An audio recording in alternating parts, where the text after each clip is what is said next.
Hey guys, day 39 learning OpenGL to make my game engine. Today I was actually able to implement perspective. So if I end up moving the grid, it ends up stretching outwards. And if I move to the right, it ends up stretching that way. And if I end up looking downwards, it ends up stretching. I was finally able to add this. It took me like a little bit. I was kind of just like going back and forth, looking at the view frustum again and trying to implement it.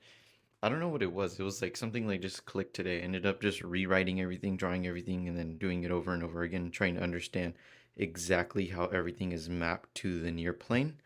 And afterwards, hopefully tomorrow, I'm gonna add the far plane. So only certain things get rendered between a certain distance.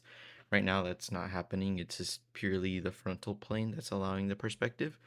But at least I got something that implements perspective. So now if I go downward, looking, going left and right, I could be able to move down the grid however I want to, and it adds a perspective. So as you can see, I look this way, ends up going stretching more and more, and I go downwards. But yeah, that was basically today, and this is the code I added.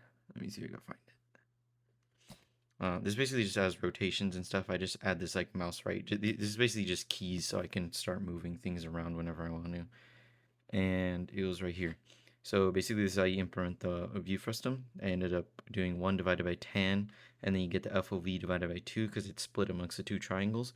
And then you multiply the x value by the aspect ratio. This basically scales the width of the FOV, and you leave the y FOV the same because you want that to be scaled to the exact height, and you want to be the width to be scaled respective to the actual aspect ratio.